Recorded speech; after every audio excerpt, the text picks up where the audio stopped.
Iron Mike Tyson was one of the most powerful fighters to ever lace up gloves. Nearly every punch Tyson threw had the potential to knock out his competitors. What set Tyson apart from the common brawlers of his era was his commitment to technique, and his vast knowledge of the fundamentals of boxing. Tyson knew power mechanics so well, he could use risky, unorthodox methods against even skilled competitors.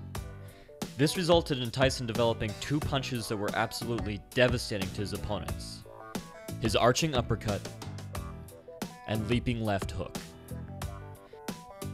At first glance, Tyson's leaping hook looks a lot like a gazelle punch. The gazelle punch, a shuffling lead hook, has a history of being used by the greats.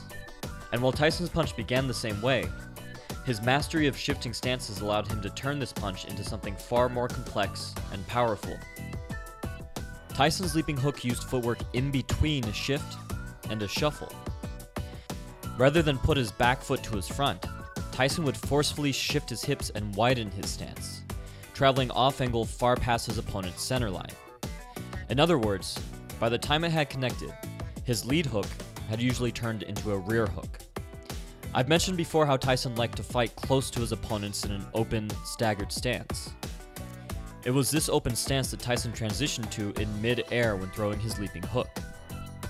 Tyson could use this stance to intercept his opponents, regardless of which way they moved. If his adversary moved to the outside, Tyson would cut them off and run them right into his hook. If they circled inside, he would shift right and catch them mid-pivot. This was all the same punch from the same position. The only thing that had changed was which way Tyson's opponent was moving. This punch was not only versatile, but extremely powerful.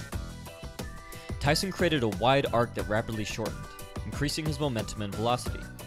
He began in a deep crouch and shifted his entire body weight from foot to foot, widening his base as he did so. And to top it all off, because Tyson crossed far past his opponent's center line, he was able to get the same rotation and follow through from his lead hand that he would normally get from his backhand. While his hook punch may have ended the majority of his fights, Tyson's arching uppercuts stand out as his most iconic move. His positioning was so unique, they even animated it into the popular Nintendo game, Mike Tyson's Punch-Out. The uppercut is probably the most misunderstood strike in competitive fighting. Many fighters twist their hips into their uppercuts as their only form of building momentum. This pulls the fist sideways rather than straight up. In his book Championship Fighting, the great Jack Dempsey suggests dropping down and then swaying your hips forward instead. Tyson took this advice to heart. At this extreme angle, Tyson's hips are able to stretch his shoulder and whip his hand forward. This created a perfect angle for his punch to travel, straight through the small gap in his opponent's guard. Tyson usually threw this punch at the exact moment his opponents tried to clinch, taking a small step back into southpaw. They went to grab his arms, but his extreme lean back meant that his arms were gone. The only thing left there was Tyson's fist. Tyson was an expert at taking away his competitors' options, and leaving them with narrowing choices that just got worse and worse. At times, it becomes hard to define which stance Tyson is actually in, or what kind of punch he's actually throwing. But really, these are just names that we give to help conceptualize movements and positions.